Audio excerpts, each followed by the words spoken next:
38 மொழி போராட்டம், 65 மொழி போராட்டம், இடையில சின்ன சின்ன போராட்டங்கள், அப்புறம் அண்ணா கொண்டு வந்த இருமொழி அந்த கொள்கை, அப்புறம் கலைஞர் காலத்துல உருவாக்கப்பட்ட பல தடுப்பு அரண்கள், தமிழ் மொழிக்கு காப்பு அரண்களாக உருவாக்கப்பட்டது. சைனாவுக்கு இப்போ 2 வாரத்துக்கு முன்னாடி போயிருந்தேன்.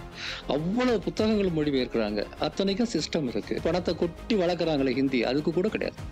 இங்கேயும் இருக்கிறாங்க, நாம தான் ஏமாந்துட்டோம், நம்மளதான் முழக்க அரைச்சிட்டாங்கன்னு இங்க ஒரு கதை பேசிக்கிட்டே இருந்தாங்க. ஆனா அங்க போனா அப்படியே நேரெதிரா இருக்குங்க. தமிழ்நாட்டினுடைய இருமொழி கொள்கை தான் எங்களுக்கு வேண்டும்னு இன்னைக்கு சித்தராமையா சொல்றாரு, மமதா பானர்ஜி சொல்றாங்க. அப்ப எந்த நெரேட்டிவ் ஜெயிச்சிருக்கு? அந்த 3-4 வரி tweet by CM of Tamil Nadu exploded like anything in north India. அண்ணாதான் சொல்லுவாரு, திமுக பத்தி சொல்லும்போது என்ன சொல்லுவாருன்னா, மாநிலங்களின் உரிமையை காக்கிற ஈட்டி முனையினுடைய அந்த நுனி இருக்குல்ல, அதுதான் எங்க கட்சின்னு வரும். இந்தி டாமினேஷன் இருக்குங்கிறது இந்தியிலே பேசிட்டு இருக்கிறாங்க. இது எல்லாமே நான் கண்கூடா பாக்குறோம். இந்த சேஞ்ச் ரொம்ப முக்கியங்க. இந்த சோகால்டு தமிழ் தேசியவாதிகள் திராவிட இயக்கத்தின் மேல கடுமையாக பிரச்சாரம் பண்ணிக்கிட்டு இருக்கிற நேரத்துல, இது தமிழ் தேசியம் இல்லைன்னா வேற எதையா தமிழ் தேசியம் நான் கேட்க ஆரம்பிச்சேன். இந்தியாங்கிற ஒரே ஸ்டேட், ஒரே கவர்மெண்ட், ஒரே சிஸ்டம், ஒரே மொழி, ஒரே மதம், ஜாதி மட்டும் நிறைய. அவங்க ஒரே சொல்லக்கூடிய எதுவுமே ஒற்றுமை சம்பந்தப்பட்டது இல்லை, எல்லாமே ஆதிக்கம் சம்பந்தப்பட்டது. நாம கஷ்டப்பட்டு கட்டின மருத்துவ கல்லூரிகள்ல எப்படி அட்மிஷன் இருக்கணுங்கிறத அவன் தீர்மானிக்கிறான். தமிழ் ரீஜனல் லாங்குவேஜ் உனக்கு யார் சொன்னதுன்னு கேட்டேன். எங்க மொழி ஏற்கனவே இன்டர்நேஷனல் மொழி, நீ எப்படி என் மொழியை ரீஜனல் லாங்குவேஜ்னு சொல்றேன்னா அவனால அதை புரிஞ்சுக்க முடியல. சாதாரணமான மக்கள் மத்தியில கலைஞர் தமிழ் ரெண்டத்தையும் பிரிச்சே பார்க்க முடியாது. ஏன்னா அவ்வளவு வேலை செய்திருக்கிறாங்க. இது எல்லாருக்கும் தெரியும். இந்த சின்ன கும்பலால இது மறைஞ்சிட போறது இல்லை. 65ல இங்கிலீஷ் எல்லாம் போயிருந்தா 90ஸ்ல எப்படி உங்களுக்கு இங்கிலீஷ் இருக்கும்? திராவிட இயக்கம் தான் இந்தியாவில் ஐடி ரெவல்யூஷனுக்கான ஒரு முக்கியமான வேலையை செஞ்சது. இப்ப முதன்முறையா செம்மொழி அப்படின்ட்டு அங்கீகரிக்கப்பட்டது தமிழ் மொழியை தான். ஆனா அதிகமான ஃபண்ட் போறது அப்படின்னு கேட்டா அது சான்ஸ்கிரிட்டுக்கு தான். ஒன்றிய அரசு கொடுக்கறது ஒரு இம்பார்ஷியல் ட்ரீட்மெண்ட் தானே. மற்ற மொழிகளுக்கு செய்ய மாட்டேங்கிறது என்னன்னா திமிரு, ஆணவம்.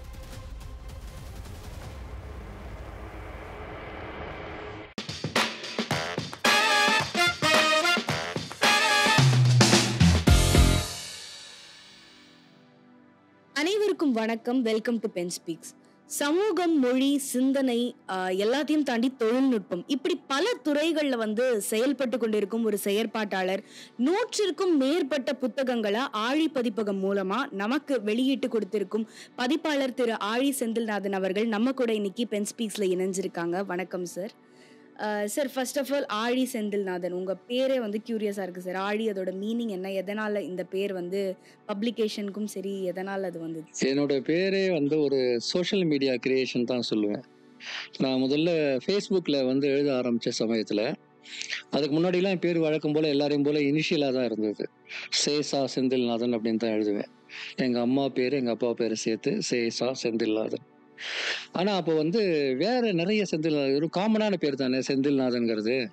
நிறைய பேர் இருந்ததுனால குறிப்பா ஃபேஸ்புக்ல குழப்பம் வந்துச்சு. இன்னொருத்தர் செந்தில்நாதன் ஒருத்தர் நான் என்னெல்லாம் எழுதணும் அதுக்கு நேர் எதிர் கழுத்து எழுதுவாரு. அதனால நிறைய பேருக்கு எந்த செந்தில்நாதன் எதை சொல்றாரு அப்படின்ற ஃபர்ஸ்ட் நேம் செகண்ட் நேம்ல நான் செந்தில்நாதன் போட்டேன். இப்போ இனிஷியல் கூட போடல, செந்தில்நாதன் அப்படின்னு ஆரம்பத்துல. அதுல நிறைய பிரச்சனை வந்ததுனால ஒரு நண்பர் தான் சொன்னாரு, நீங்க உங்களை ஆழி செந்தில்நாதன் தான் எல்லாரும் சொல்றாங்க, அப்படியே போட்டுங்கன்னு. அது எப்படி வந்ததுன்னா, பப்ளிஷிங் இண்டஸ்ட்ரியில நிறைய பேருடைய பேருக்கு முன்னாடி அவங்களுடைய பதிப்பகத்தோட பேரை சேர்த்து சொல்லுவாங்க. அந்த மாதிரி வேற ஒரு செந்தில்நாதன் பப்ளிஷிங் இண்டஸ்ட்ரியில இருக்கிறார். அவர் பரிசல்னு ஒரு பதிப்பகம் நடத்துறாரு. அதனால எங்க 2 பேரையும் டிஃபரன்ஷியேட் பண்றதுக்காக அவர் பரிசல் செந்தில்நாதன், இவர் ஆழி செந்தில்நாதன் பிரிச்சு பேசி, கடைசியில சோசியல் மீடியாவில் இன்னொரு எனக்கு நேரெதிராக எழுதுற செந்தில்நாதன்ல இருந்து என்ன டிஃபரன்ஷியேட் பண்ணிக்கிறதுக்காக நான் அப்படி போட ஆரம்பிச்சு, இப்போ நிறைய பேர் என்ன ஆழி செந்தில்நாதன் மட்டும் இல்ல, ஆழினே கூப்பிடுவாங்க. பதிப்பகத்துக்கு ஏன் வந்ததுன்னா, எனக்கு தமிழர் வரலாறு ரொம்ப ஆரம்பத்துல இருந்து ரொம்ப பிடிச்ச ஒரு விஷயம். நம்முடைய குறிப்பா வணிக வரலாறு. இது நான் நிறைய சின்ன வயசுல இருந்தே நிறைய படிச்சிருக்கிறேன். அதுல இந்த கடல் அப்படிங்கிற ஒரு விஷயம் தமிழர் வரலாற்றுல ரொம்ப முக்கியமான ஒரு தொன்மமாகவும், ஒரு என்ன சொல்ல போனா நம்முடைய எல்லா வீர தீர சாகசங்களுக்கான இடமாவும் அதான் இருந்தது. நம்ம பிசினஸும் ட்ரேடும் அதுல தான் நடந்தது. அதனால அந்த கடல் அப்படின்னு சொன்னா எனக்கு அதன் மேல ரொம்ப ஒரு பிரியம் இருந்தது. பதிப்பகத்தை 2007 நான் தொடங்கின போது வந்து என்ன பேர் வைக்கலான்னு தேடின போது, இந்த ஆழிங்கிறது, ஆழின்னா பெருங்கடல், ஓஷன், ஆழி பேரலை இப்படிலாம் வருது இல்லை.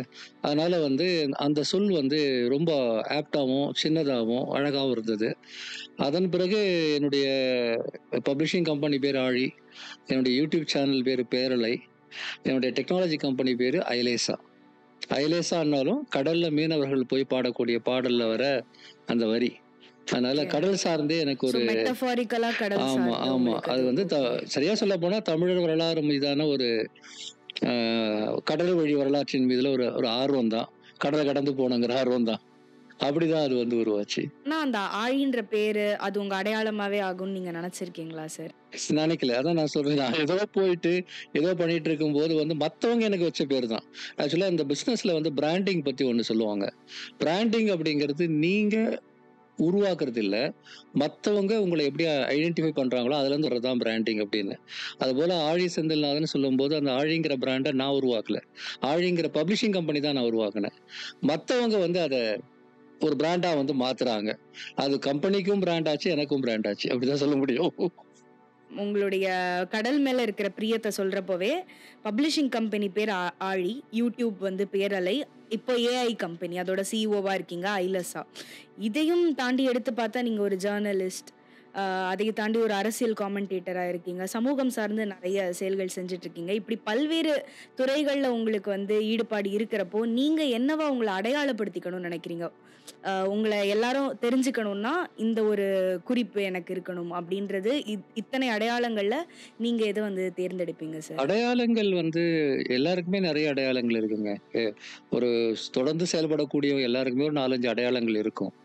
ஆனா, அது எல்லாத்தையும் இணைக்கிற புள்ளி என்னன்னு பார்த்தீங்கன்னா, நான் வந்து தமிழர் நலன் அப்படின்ற அடிப்படையில தான் என்னுடைய அரசியலா இருக்கட்டும், அது மொழி உரிமை அரசியலா இருக்கட்டும், இல்ல வந்து மாநில சுயாட்சி தொடர்பா நான் பேசுறதா இருக்கட்டும், பப்ளிஷிங்கா இருக்கட்டும், லாங்குவேஜ் டெக்னாலஜிஸா இருக்கட்டும், மீடியாவா இருக்கும். எல்லாத்தையும் இணைக்கிற புள்ளி என்னன்னு பார்த்தீங்கன்னா, அது தமிழ், தமிழர், தமிழ்நாடு அந்த இலையில தான் இருக்கு. அதனால ஒரு அடையாளம்னு சொல்லப்போனா வந்து, நான் வந்து தமிழர் உரிமைக்காக குரல் கொடுக்கக்கூடியவன் அப்படின்றது தான் என்ன பொறுத்தவரையில. சொல்லப்போனா 16, 17 வயசுலேருந்தே நான் அதான் பண்ணியிருக்கேன். அ காலேஜ் காலேஜ் டேஸ்க்கு முன்னாடியிலிருந்தே நான் அந்த வேலைய தான் செஞ்சுட்டு இருக்கிறேன். இத்தனை அ வேலைகள் செய்யறப்பவும் எல்லாத்துக்குமே காமனா இருக்கிறது வந்து லாங்குவேஜ் தான். உங்களுக்கு லாங்குவேஜ் மேல இருக்கிற பற்றும் ஈடுபாடும் தான். ஸோ நீங்களா தேடி தெரிஞ்சுக்கிட்டு அப்கிரேட் ஆகி இந்த இண்டஸ்ட்ரியில வந்து அடுத்தடுத்த செயல்பாடுகள்ல ஈடுபட்டுட்டே இருக்கீங்க. இப்ப ஏஐ வரைக்குமே. ஸோ அப்படி இருக்கிறப்போ இந்த லாங்குவேஜ் மேலான ஈடுபாடுன்றது உங்களுக்கு எங்கிருந்து சார் வர ஆரம்பிச்சது? எப்படி வந்து இது ஸ்டார்ட் ஆச்சு? அ அது 2 சம்பவங்கள் சொல்லலாம். அது உண்மையிலேயே நான் பகிர்ந்து கொள்ள வேண்டிய ஒரு விஷயம் தான். நான் வந்து +1, +2 படிக்கும்போது நடந்த விஷயங்கள் தான். ஆக்சுவலா என்னுடைய அப்பா ஒரு தமிழ் ஆசிரியர். அதனால எனக்கு வந்து தமிழ் மேல, தமிழ் இலக்கியங்கள் மேல ஒரு அ ஒரு நாட்டம் வருவதற்கான சூழல் வீட்ல இருந்தது. ஆனாலும் அது மட்டும் போதாது. நான் அப்ப நெறைய படிச்சேன். அப்போ படிக்கும்போது அ டாக்டர் வாசே குழந்தசாமின்னு முன்னாடி அண்ணா யூனிவர்சிட்டி விசி இருந்தாரு. இப்ப இல்ல. அவர் ஒரு முக்கியமான ஒரு சயின்டிஸ்ட்டா இருந்தாரு. அவர் எழுதின ஒரு புத்தகங்க. அந்த புத்தகம் வந்து அறிவியல் தமிழ் அப்படின்னு ஒரு புத்தகம். அந்த புத்தகம் என் மேல மிகப்பெரிய ஒரு தாக்கத்த வந்து செலுத்தியது. அதுல தான் நான் வந்து தொழில்நுட்பம், அறிவியல், அதோட தமிழ் இணைச்சு பார்க்கறது, இந்த மாதிரியான சிந்தனைகள் வருவதற்கு வந்து அது ஒரு காரணமாக இருந்தது. அது மட்டும் இல்லாம நான் ஸ்கூல் படிக்கிற நேரத்துல அப்போ சோவியத் யூனியன் இருந்தது. அதன் பிறகு தான் அது ஓகே. காணாம போச்சு. ஆ. அந்த சோவியத் யூனியன்ல இருந்து நெறைய பத்திரிகைகள், புக்ஸ் எல்லாம் இங்க தமிழ்நாட்டுக்கு, இந்தியா முழுக்க வரும். அதுல வந்து முன்னேற்ற பதிப்பகம்னு மாஸ்கோல ஒரு பதிப்பகம். அவங்க அவங்களுக்கு ஒரு முறை நான் லெட்டர் எழுதினேன். இந்த மாரி உங்க புக்லாம் நான் படிக்கிறேன். ரொம்ப நல்லா இருக்கு. உங்க கேட்டலாக் அனுப்புங்க அப்படின்னு ஒரு முறை நான் எழுதினேன். மாஸ்கோக்கு லெட்டர். ஆமா, மாஸ்கோக்கு எழுதினேன். வீட்ல போயிட்டு அப்பாட்ட வந்து இது பண்ணி ஒரு பெரிய இன்லைன் லெட்டர் அதுல எழுதி அனுப்புனேன். அவங்க என்ன செஞ்சாங்கன்னா, எனக்கு வந்து ஒரு பெரிய ஒரு கேட்டலாக் அனுப்புனாங்க. அந்த கேட்டலாக திறந்து பார்த்தா, பல மொழிகள்ல புத்தகங்களுடைய அட்டைப்படம் அதுல இருந்துச்சு. அது புத்தகம் இல்ல. புத்தகத்தோட அட்டைப்படம் மட்டும் தான். அதான் கேட்டலாக். உங்களுக்கு வந்து தமிழ்ல, ஹிந்தில, அரபிக்ல, பெர்ஷியன்ல, சைனீஸ்ல, ஜாப்பனீஸ்லன்னு விதவிதமான அட்டைப்படங்கள் அதுல இருந்தது. இது வந்து அநேகமா 85, 86 இருக்கலாம். அப்போ எனக்கு உலகத்துல இவ்வளவு மொழிகள் இருக்கு, இதுக்கெல்லாம் தனித்தனி ஸ்கிரிப்ட் இருக்கு, பார்க்க ரொம்ப அழகழகா இருக்கு, வட்ட வட்டமா இருக்கு, அதெல்லாம் பார்த்து எனக்கு ரொம்ப ஆச்சரியமா ஆகி நான் அது சம்மந்தமா படிக்க ஆரம்பிச்சதுல தான் இந்த மல்டிலிங்குவல் அப்படிங்கிறது எனக்கு வந்து ரொம்ப என்னுடைய லைஃப்ல மிக முக்கியமான ஒரு விஷயமாக வந்து மாறுச்சு. தமிழ் அப்போ மொழின்றத தாண்டி எல்லா ஆமா, மொழியிலயுமே எனக்கு நான் ஆர்வம். தமிழ் மீதான நாட்டம் அல்லது தமிழ்ல இதெல்லாம் செய்யணுங்கிற எண்ணம் உருவாகும் போதே தமிழ் மட்டும்னு எனக்கு உருவாகல. எல்லா மொழிகளும் சேர்ந்த மாதிரிதான். நான் வந்து மொழி வெறியன் இல்ல, மொழிகள் வெறியன். அதனால எல்லா மொழியின் மேலயும் எனக்கு வந்து சமகாலத்துல ஆர்வம் வந்ததுனால என்னுடைய சிந்தனை போக்கு ஆரம்பத்துல இருந்தே கொஞ்சம் டிஃப்ரெண்டா இருந்தது. இன்னைக்கு வரையில ஐலேசாவில் இன்னைக்கு 100 மொழிகளுக்கு மேல சேவை தரும். அதுக்கு முன்னாடி அது உருவாகிறதுக்கு காரணமா லேண்ட்ஸ்கேப்னு ஒரு டிரான்ஸ்லேஷன் கம்பெனி நடத்தினேன். இப்போ இருக்கு. அதுல ஒரு 60 மொழிகளுக்கு மேல நாங்க பப்ளிஷ் பண்ணி இது டிரான்ஸ்லேட் பண்ணியிருக்கிறோம். திருக்குறளை வந்து ஒரு மொழியில ஒரு குறள் அப்படின்னு 100 மொழிகள்ல மொழிபெயர்த்து அந்த புத்தகம் வந்து அண்ணா நூலகத்துல இருக்கு. இந்த மல்டிலிங்குவலிசம் பன்மொழிவாதம் அப்படிங்கிறது வந்து எனக்கு ரொம்ப, இந்த உலகமே ஒரு பன்மொழி தோட்டம் தான். இப்ப இந்தியாவில வந்து மொழி அரசியல்ல வந்து நான் மறுபடியும் நாங்க என்ன சொல்றோம், இந்தியாங்கிறது ஒரு மல்டிலிங்குவல் கண்ட்ரின்னு முதல்ல புரிஞ்சுக்குங்க அப்படின்னு. அதனால மொழி அப்படிங்கிறத வந்து நான் வந்து ஒரு வித்தியாசமா பார்க்கறதுக்கான ஒரு சூழல், வாழ்க்கை சூழல் அல்லது விருப்பங்கிறது ஆரம்பத்திலே அமைஞ்சிருச்சு. போன வருஷம் தான் மாஸ்கோ இன்டர்நேஷனல் புக் ஃபேர் போகும்போது அந்த கட்டடத்தை போய் பார்த்துட்டு வந்தேன். அந்த கட்டடம் மட்டும்தான் இருக்கு. ஏன்னா அது சோவியத் யூனியனே இப்ப இல்ல. அதுல வந்து 2000 பேர் வேலை செஞ்சிருக்கிறாங்க. 100 மொழிகள்ல அங்கிருந்து பப்ளிஷ் பண்ணியிருக்காங்க. தமிழ் மொழிபெயர்ப்பாளர் ஒருத்தர் அங்க இருக்கிறாரு, நம்ம ஊருக்காரர். அவரெல்லாம் பார்த்து ரொம்ப எனக்கு ரொம்ப நெகிழ்ச்சி ஆயிடுச்சு. ஏன்னா ஒரே ஒரு பில்டிங்ல இருந்து 100 மொழிகள்ல புக்ஸ் பப்ளிஷ் பண்ணியிருக்காங்கன்னு சொல்லும்போது, ஒரு பப்ளிஷரா, ஒரு மொழி ஆர்வலரா என்னால அத வேற மாதிரி இருந்தது. ரொம்ப எமோஷனலா இருந்தது அந்த நேரம். இப்ப நான் இப்ப முன்னேற்ற பதிப்பகத்தினுடைய ஆபீஸ பார்க்கணுங்கிறது ஒரு கிட்டத்தட்ட ஒரு புனித யாத்திரை மாதிரியா இருந்துச்சு எனக்கு. போய் பார்த்துட்டு வந்தேன். கண்டிப்பா சார். இப்ப ஐலஸா பத்தி சொல்லியிருந்தீங்க. அது பன்மொழியில வந்து டிரான்ஸ்லேட் பண்ற ஒரு ஏஐ டூல் நீங்க கிரியேட் பண்ணதா. ஸோ இது எப்படி சார் ஸ்டார்ட் ஆச்சு? அண்ட் ஐலஸாவோட யூஸ் கேஸ் என்ன? அது வந்து எதெல்லாம் செய்யக்கூடும்? அத யூஸ் பண்ணி எல்லாருக்கும் எப்படி வந்து பயன் பெறுவாங்க அப்படின்னு நீங்க நினைக்கிறீங்க? நம்ம எல்லாருமே வந்து இப்போ கூகுள் டிரான்ஸ்லேட் மாதிரியான சாஃப்ட்வேர் நமக்கு எல்லாம் தெரியும். மைக்ரோசாஃப்ட் டிரான்ஸ்லேட்டர், கூகுள் டிரான்ஸ்லேட், இப்போ சாட் ஜிபிடி, கிளாடு எல்லாம் வந்துருச்சு. இதுதான் அடிப்படை. இவங்க இந்த பெரிய நிறுவனங்கள் வந்து கோடிக்கணக்கில் முதலீடு செய்து இந்த டிரான்ஸ்லேஷனுக்கான சாஃப்ட்வேர் பண்றாங்க. ஆனா அது வந்து ஒரு ரா மெட்டீரியல் மாதிரி வச்சுக்கோங்களேன். அது ஒரு ரா மெட்டீரியல். அதுக்கு மேல வந்து ப்ரொஃபஷனல் டிரான்ஸ்லேஷன் செய்யறதுக்கு நிறைய விஷயங்களை சேர்க்க வேண்டியிருக்கு. அதுதான் நாங்க செய்யறோம். இப்ப நாங்க வந்து கூகுள் டிரான்ஸ்லேட் மாதிரி இன்னொரு டிரான்ஸ்லேஷன் என்ஜின் கிடையாது. கூகுளோ ஓப்பன்ஏஐயோ யாரு வந்து டிரான்ஸ்லேஷன் கெப்பாசிட்டியை பில்ட் பண்ணியிருந்தாலும் அதை வந்து சாதாரணமான ஒரு நிலையிலேருந்து அதுக்கு ஒரு ஒர்க் ஃப்ளோ, டிரான்ஸ்லேஷன் ப்ராசஸ் எல்லாம் கொடுத்து, உதாரணமாக வந்து எனக்கு இந்த மாதிரியான சொற்கள் தான் அதில் வேணும், எனக்கு இந்த ஸ்டைலில் தான் அது வேணும், இல்லை என்கிட்ட இருக்கக்கூடிய ஃபைல் இந்த ஃபார்மேட்டில் இருக்குது அதே ஃபார்மேட்டில் எனக்கு வேணும் அப்படிங்கிற மாதிரி ப்ரொஃபஷனல் டிரான்ஸ்லேஷன் செய்யக்கூடியவங்களுக்கான ஒரு ப்ராடக்டாக அதை நாங்கள் கொண்டு வந்தோம். அதுல ப்ராம்ப்ட் கொடுக்குற மாதிரி? ப்ராம்ப்ட் இல்லை, எல்லாமே ப்ராம்ப்ட் இல்லை, அதுக்குள்ள ஏற்கனவே இன்பில்ட்டாக இருக்கும். நீங்கள் கிளிக் பண்ண வேண்டியது தான் வேலை, செலக்ட் பண்ணணும். ப்ராம்ப்ட் எல்லாம் உள்ள இன்பில்ட்டாக இருக்கு. இப்போ வந்து இது ஏன் நாங்கள் பண்ணோம் அப்படின்னா, இப்போ 25 வருஷமா இந்த ஃபீல்டில் நான் இருக்கிறேன். மொழிபெயர்ப்பாளர்களுடைய பிரச்சனைகள் என்னன்னு எனக்கு தெரியும். அதை விட முக்கியமா வந்து மொழிபெயர்ப்பு சர்வீஸை வாங்குறாங்கல்ல, அவங்களுடைய பிரச்சனை எனக்கு என்னன்னு தெரியும். இப்போ நீங்க மீடியாவில் இருக்கிறீங்க, நான் அதுலேயே ஒரு உதாரணம் சொல்றேனே. ஒரு நியூஸ் பேப்பர் வந்து டெய்லி 200 250 நியூஸை வந்து பப்ளிஷ் பண்றாங்க. இப்போ நேஷனல் நியூஸ்ன்னு வருது. பிடிஐல இருந்தோ அல்லது வந்து யூஎன்ஐல இருந்தோ காப்பீஸ்லாம் வாங்கி நாம டிரான்ஸ்லேட் பண்ணுவோம் மீடியா நிறுவனங்கள்ல. அப்படி செய்யும்போது இப்போ பார்லிமெண்ட் ஒரு வேர்டு இருக்கு, அது எல்லா இடங்கள்லயும் ஏன் நியூஸ் பேப்பர்ல நாடாளுமன்றம் தான் வரணும்னு நான் நினைக்கிறேன். இன்னொருத்தர் அவருடைய நியூஸ் பேப்பர்ல பாராளுமன்றம் போடுறாரு. இன்னொருத்தர் இல்ல நான் பார்லிமெண்ட் தான் போடுவேன்னு சொல்றாரு. அப்போ நாடாளுமன்றம் போடக்கூடியவருக்கு வரக்கூடிய எல்லா நியூஸுமே அந்த நியூஸ்ல இருந்து டிரான்ஸ்லேட் ஆகி வரும்போது நாடாளுமன்றம் தான் வரணும்னு நம்ம வந்து உறுதிப்படுத்தணும். இப்போ கூகுள்ல போட்டு எடுத்தீங்கன்னா ஒரே பேராகிராஃப்ல 2 வார்த்தையும் போடும், அது கன்ஃபியூஷன் இருக்கும். இப்போ அதே மாதிரி வந்து நம்ம ஒவ்வொரு சொல்லுக்குமே எப்படி செய்யறதுன்னு ஒரு இன்ட்ரெஸ்டிங்கான ஒரு யூஸ் கேஸ் சொல்லுவேன். தமிழ்நாடு முதலமைச்சர் மு.க. ஸ்டாலின் அவர்கள் அப்படின்னு செய்தி வரும் தமிழ்ல. இங்கிலீஷ்ல டிரான்ஸ்லேட் பண்ணும்போது அந்த அவர்கள் அப்படிங்கிறது தேன்னு எடுத்துக்கும். தமிழ்நாடு முதலமைச்சர் திரு மு.க. ஸ்டாலின் அவர்கள்னு இருக்குல்ல, அந்த அவர்கள் அப்படிங்கிறது நம்ம பொறுத்தவரையில அது ஒரு மரியாதை விகுதி தானே. ஆனா அது என்ன பண்ணுவோம்னா அந்த அவர்கள்ங்கிறது தேன்னு எடுத்துக்கும். அதுக்கு தெரியாது. அப்போ வந்து நம்ம அதுக்கு சொல்லணும், இந்த இடத்துல அவர்கள்னா தே கிடையாதுப்பா, அது ஒரு மரியாதை, மிஸ்டர்னு போட்டா போதும். இப்படி வந்து அந்த மெஷினுக்கு வந்து சொல்ல வேண்டிய வேலை இருக்குல்ல. அது ஒவ்வொரு டிரான்ஸ்லேட்டரும் போய் சொல்லிட்டு உட்காந்துருக்கணுமா? தேவையில்லைல்ல. இப்போ எங்க மாதிரி நிறுவனங்கள் என்ன செய்யறோம்னா, டெக்ஸ்ட் புக் எப்படி பண்ணலாம், நியூஸ்க்கு எப்படி பண்ணலாம், அல்லது வந்து ஒரு விளம்பரத்துக்கு எப்படி பண்ணலாம், ஒரு டெக்னிக்கல் டாக்குமெண்டேஷன் எப்படி பண்ணலாங்கிறத நாங்க வந்து ஒரு ஒர்க் ஃப்ளோவா மாத்தி செய்றோம். இதெல்லாம் ஐரோப்பிய மொழிகள்ல 20, 30 ஆண்டுகளுக்கு முன்னாடியே வந்துருச்சு. அங்க மிகப்பெரிய அளவுக்கு மொழி வளர்ச்சிக்கு வந்ததுக்கு காரணம் மொழிபெயர்ப்பு தொழில்நுட்பத்துல வந்த வளர்ச்சி. நான் இப்போ இன்டர்நேஷனல் புக் ஃபேர் எல்லாம் போய் பார்க்குறேன். சைனாவுக்கு இப்போ 2 வாரத்துக்கு முன்னாடி போயிருந்தேன். அவ்வளவு புத்தகங்கள் மொழிபெயர்க்கிறாங்க. அத்தனைக்கும் சிஸ்டம் இருக்கு. இந்தியாவுல எந்த மொழியும் கிடையாது. இவங்க பணத்தை கொட்டி வளர்க்குறாங்களே ஹிந்தி, அதுக்கு கூட கிடையாது. அப்ப அந்த மொழிகளுக்கான அந்த இன்ஃப்ராஸ்ட்ரக்சரை உருவாக்கணுங்கிறது ரொம்ப முக்கியமான ஒரு பணி. அதனாலதான் என்னை பொறுத்தவரையில அது வந்து எனக்கு ரொம்ப லாபம் கிடைக்குதா இல்லையாங்கிறதுலாம் முக்கியம் இல்லை. நான் மிக அதிகமா நேசிக்கிற ஒரு விஷயம் என்னன்னா, இந்த லாங்குவேஜ் இன்ஃப்ராஸ்ட்ரக்சரை உருவாக்குறதுக்கு நம்மளால முடிஞ்சதை செய்யணும் அப்படின்னு. அதுதான் வந்து ஐலேசாவா வந்து மாறுச்சு. இலேசா அப்படின்ற ஒரு ப்ராடக்ட் நீங்க வந்து சிஓவா எடுத்து அதை நடத்துறீங்க. அதுல வந்து பன்மொழிகள்ல வந்து டிரான்ஸ்லேஷன் நடக்குது. ஆனா இந்த ஃபீல்டுல நீங்க வந்து த்ரூ அவுட்டா ரொம்ப வருஷமா இருந்து அடுத்தது ஏஐ தான் வரப்போகுதுன்றத நீங்க முன்னாடியே பார்த்திருப்பீங்க. இதுதான் நடக்க போகுது அப்படின்றத. அண்ட் நீங்க வந்து டிரான்ஸ்லேஷனுக்குன்னு தனியா ஒரு டீம் ரன் பண்ணிட்டும் இருந்திருக்கீங்க பாஸ்ட்ல. அப்படி இருக்கிறப்போ ஏஐன்னு ஒண்ணு வரப்போகுது அப்படின்றத நீங்க த்ரெட்டா எடுத்துக்காம, அதுக்கு நம்ம வந்து ப்ராக்ரஸ் ஆகணும், அத ஒரு ஸ்கோப்பா எடுத்துக்கிட்ட அந்த ஜர்னி எப்படி இருந்தது சார்? அந்த புரிதல் எப்படி வந்தது? நல்ல நல்ல கேள்விங்க. அது நிச்சயமா சொல்ல வேண்டிய விஷயம்தான்.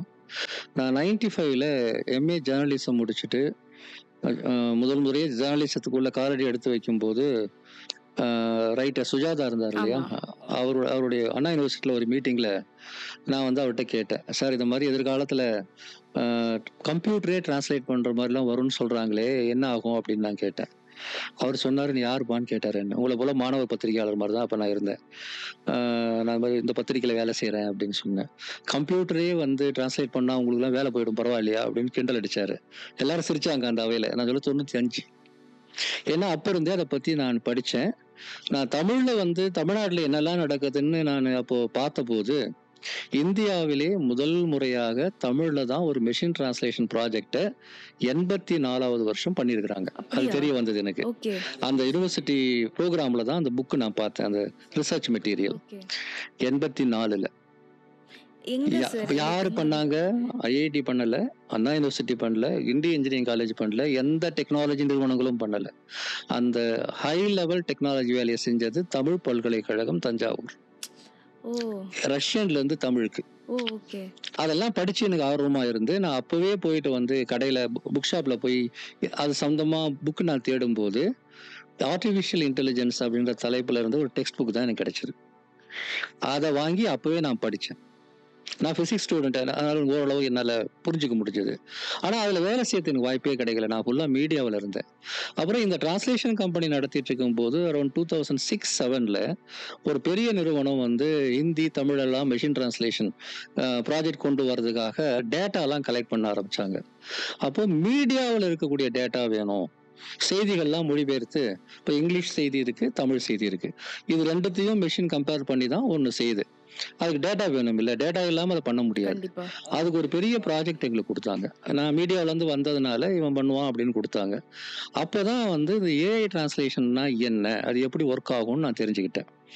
அதுக்கப்புறம் 2015க்கு பிறகு அப்படியே வெள்ளம் மாதிரி இந்த ப்ராஜெக்ட்ஸ் வந்தது.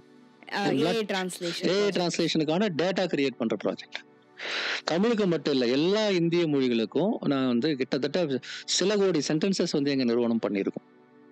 எல்லா நிறுவனங்களும் லேண்ட்ஸ்கேப் சொல்றீங்க. லேண்ட்ஸ்கேப். ஓகே. ஸோ அப்போ வந்து எனக்கு என்ன தெரிஞ்சது அப்படின்னா, ஏஐ வரப்போகுதுங்கிறது 2015-16 எங்களுக்கு புரியுது. எனக்கு அதை பத்தி இன்ட்ரெஸ்ட் உண்டு. ஆனா இப்ப கண்கூடா பாக்குறேன், டேட்டா கிரியேட் பண்றாங்க. டேட்டா எது கிரியேட் பண்றாங்க? சிஸ்டத்தை டெவலப் பண்றது தான் பண்றாங்க. அப்போ வந்து எங்களுக்கு புரிஞ்சு போச்சு, 20 வருஷமா நம்ம டிரான்ஸ்லேஷன் சர்வீஸ் பண்ணோம், ரொம்ப சீக்கிரம் அதுக்கு ஆப் வைக்க போறாங்க. ஏன்னா இதெல்லாம் வந்துட்ட பிறகு நிச்சயமா மெஷின் தான் பண்ணும், நமக்கு வேலை இருக்காதுன்ற பயம் எனக்கு வந்தது. ஆனா என்ன பண்ணாலும் வந்து நம்முடைய வேலைன்னு ஒண்ணு இருக்கும் அப்படின்னு புரிஞ்சுக்கிட்டதுனால இந்த நிறுவனங்களோட, நான் சொல்றது பெரிய நிறுவனங்கள், உலகளவில் மிகப்பெரிய டெக்னாலஜி கம்பெனிஸ், பேர் நான் சொல்லக்கூடாது, அந்த மிகப்பெரிய தொழில்நுட்ப நிறுவனங்களுக்கு டேட்டா கார்பஸ்ன்னு சொல்லுவோம்.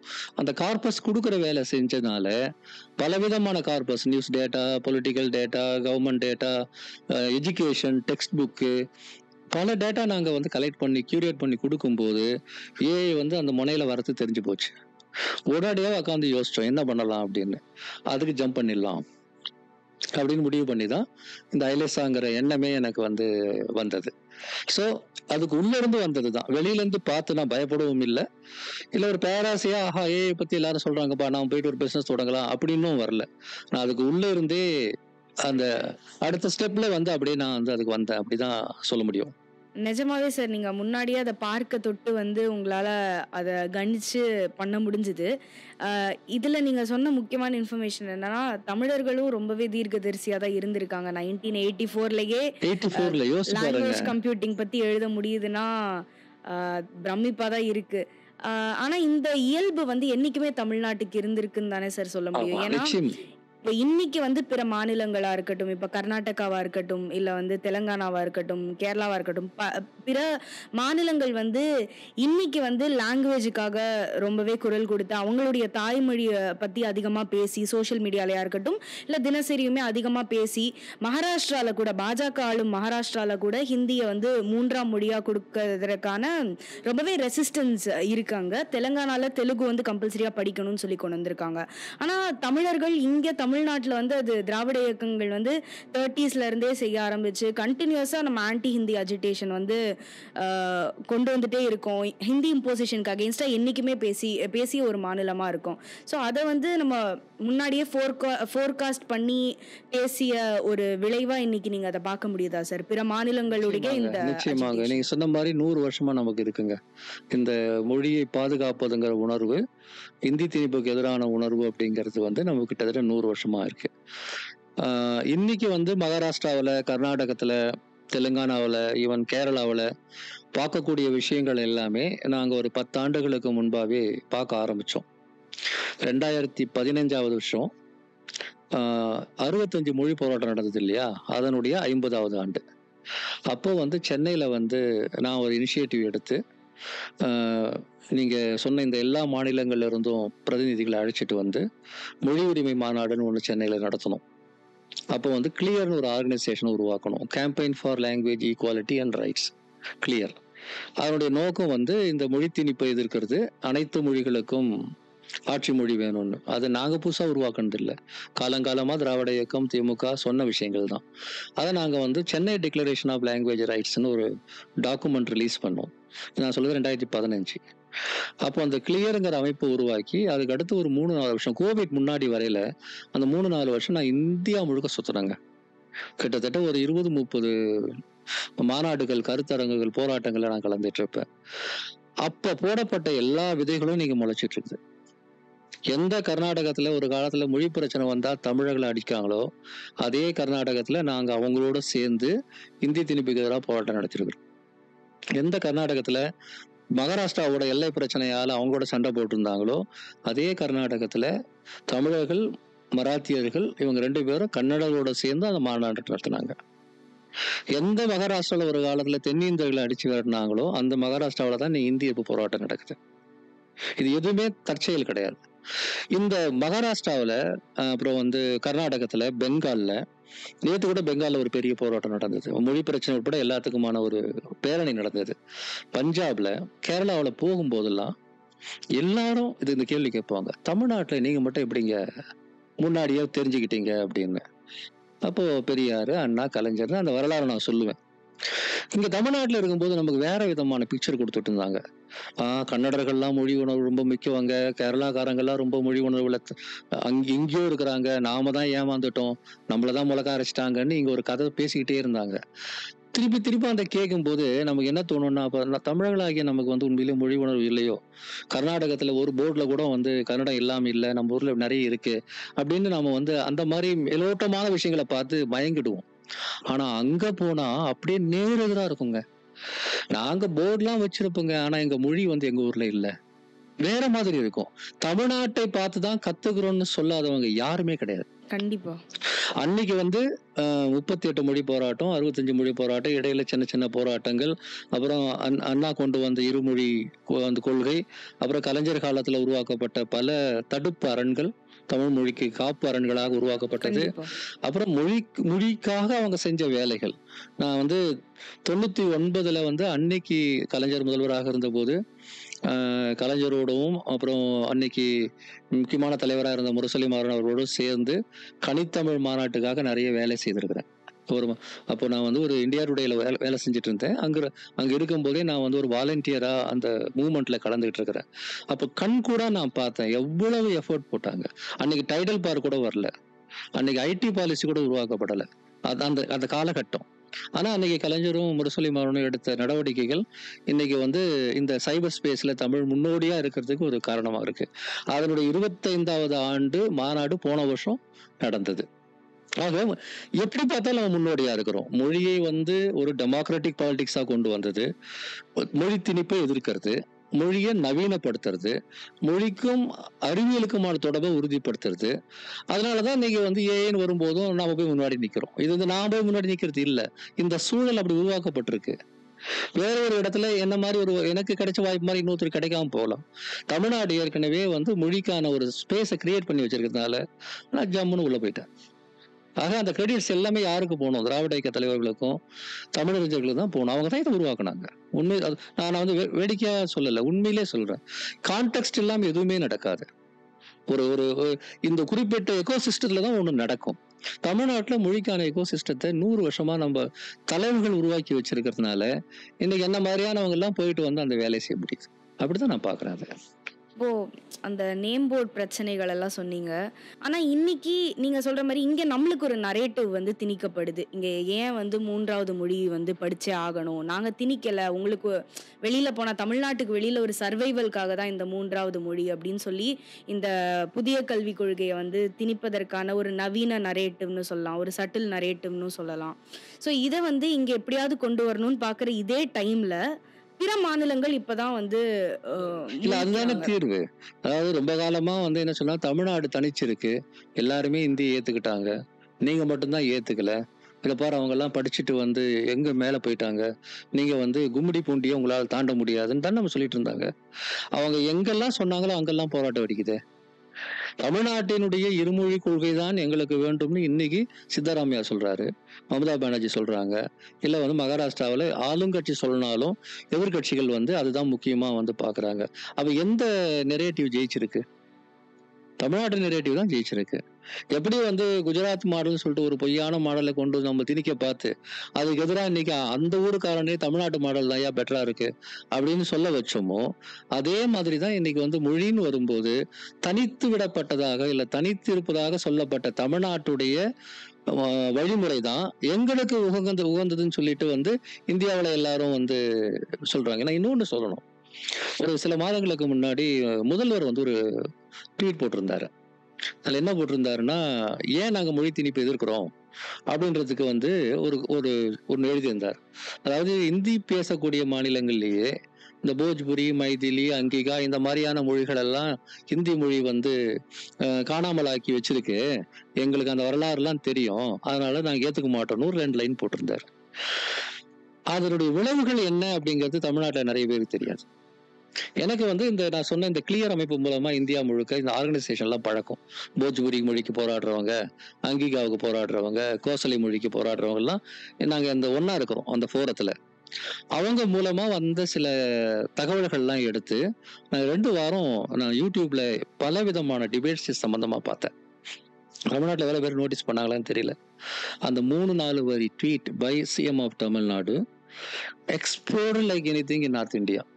இந்த மொழி பேசுறவங்க மத்தியில டிவி டிபேட் நடந்தது, யூடியூப்ல டிபேட் நடந்தது, பத்திரிகையில வந்தது. என்ன வந்தது? ஸ்டாலின் சொல்றது கரெக்ட் தான், இந்தியால எங்க மொழி வந்து அழிந்து போச்சுன்னு அவதி மொழி காரணம், போஜ்புரி காரணம், அங்கிகா காரணம் வந்து பேட்டி கொடுத்துட்டு இருக்கிறான். அவர் சொன்னது கரெக்ட் தான், அவர் சொன்னது கரெக்ட் தான், அவர் சொன்னது கரெக்ட் தான். எல்லாமே இந்தியில நாங்க டப்பிங் போட்டு பார்த்துட்டோம். ஆக தமிழ்நாட்டினுடைய அந்த அந்த என்ன சொல்றது, ஒரு வேன்கார்டு இந்தியாவில் வந்து அண்ணா தான் சொல்லுவாரு, திமுகவை பத்தி சொல்லும்போது என்ன சொல்லுவாருன்னா, மாநிலங்களின் உரிமையை காக்கிற ஈட்டி முனையினுடைய அந்த நுனி இருக்குல்ல, அதுதான் எங்க கட்சின்னுவாரு. அது போல மொழி உரிமையில வந்து இன்னைக்கு வந்து இன்றைய முதலமைச்சர் அதை வந்து பண்ணியிருக்கிறார். அதனால அந்த டிபேட்ஸ் வரும்போதெல்லாம் இந்த இந்த நெரேட்டிவ் வந்து கரெக்ட் தான் அப்படின்னு சொல்லிட்டு வருது. இப்போ நான் வரும்போது கூட பார்த்துட்டு வந்து திடீர்னு ஏதோ ஒரு யூடியூப்ல ஒரு ப்ரோக்ராமுடைய தலைப்பு பார்த்தேன்.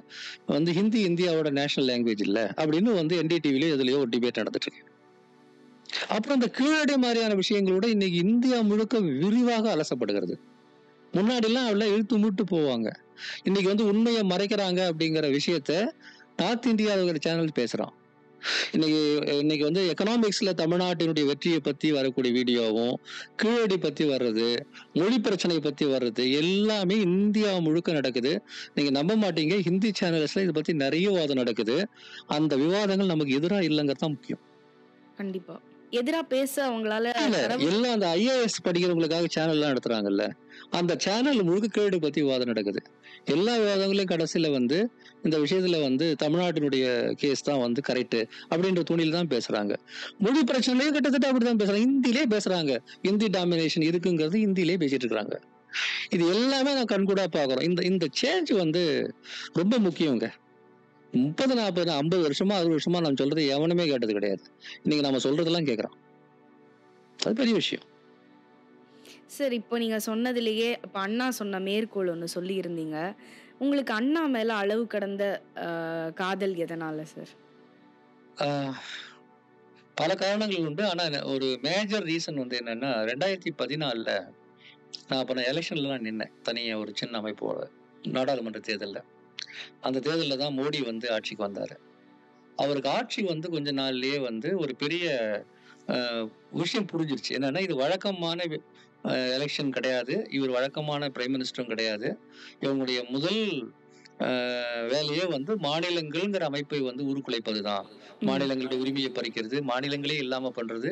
இதை நோக்கி தான் போறாங்க அப்படின்னு வந்தபோது, தமிழ்நாட்டுல அது தொடர்பான உரையாடல்கள் என்ன நடந்ததுன்னு நான் திருப்பி போகும்போது, அண்ணாவுடைய ரோல் பத்தி நான் மறுபடியும் படிக்க ஆரம்பிக்க ஒரு சூழல் வந்தது. குறிப்பா வந்து அவருடைய பணத்தோட்டத்தை நான் வந்து சின்ன வயசுல படிச்சிருக்கிறேன். அப்ப எனக்கு ஒண்ணும் புரியல. அந்த மறுபடியும் அந்த 2016, 17ல வந்து நான் மறுபடியும் எடுத்து படிக்கும்போது எனக்கு ரொம்ப சர்ப்ரைஸாவும் ஒரு பெரிய அளவுக்கு கண்ண திறந்து விட்ட மாரி இருந்தது. 1946ல இந்த மனுஷன் சொன்னதெல்லாம் இன்னைக்கு நடக்குது. அப்படியே நடக்குது. ஏதோ பஞ்சாங்கம் மாரி இருந்தது. அப்படியே நடக்குது. சோ நான் அத படிச்சுட்டு வந்து இவ்ளோ பேசியிருக்காரே அவரு, அப்படின்னு சொல்லிட்டு அவருடைய மற்ற ஒர்க்லாம் படிக்க ஆரம்பிச்சு, அவருடைய நாடாளுமன்ற உரைகள்லாம் படிச்சு, தம்பிக்கு கடிதங்கள்லாம் படிக்க படிக்க எனக்கு தங்கச் சுரங்கம் மாரி வந்துகிட்டே இருந்தது. அதனால வந்து எனக்குள்ள ஏற்பட்ட மாற்றம் ரொம்ப பெருசு. இவர வந்து நம்ம கண்டுக்காம விட்டுட்டோம். நான் என்ன சொல்றேன்? எல்லாரையும் சொல்றேன். இவர நாம இவ்வளவு நாளா வந்து படிக்காம விட்டுட்டோம். எவ்வளவு முக்கியமானவரு. அப்படிங்கிற ஒரு விஷயம் எல்லாம் புரிய ஆரம்பிச்ச பிறகு, அப்ப தமிழ்நாட்டுல வந்து இந்த சோ கால்டு தமிழ் தேசியவாதிகள், நான் அவங்கள உண்மையான தமிழ் தேசியவாதிகள்னு சொல்ல மாட்டேன். சீமான், மணியரசன் மாதிரியான இவங்க இருக்காங்க இல்லையா? இந்த சோ கால்டு தமிழ் தேசியவாதிகள் திராவிட இயக்கத்தின் மேல கடுமையாக பிரச்சாரம் பண்ணிட்டு இருக்கிற இந்த நேரத்துல, நான் இயல்பாகவே சில மீட்டிங்ல வந்து அண்ணாவினுடைய சில கருத்துக்களை சொல்லி, இது தமிழ் தேசியம் இல்லைன்னா வேற எதையா தமிழ் தேசியம் நான் கேட்க ஆரம்பிச்சேன். அதற்கு வந்து மிக கடுமையான எதிர்ப்பும் வந்தது. அதே சமயத்துல பல தமிழ் தேசியவாதம் பேசினவங்க மத்தியில வந்து, ஆமா இது இவ்வளவு பேசியிருக்காங்களா அவங்க அப்படின்னு சொல்லவும் ஆரம்பிச்சாங்க. அதனால ரொம்ப கூடுதலா நிகழ்ச்சிகள்லாம் நடத்த ஆரம்பிச்சோம்.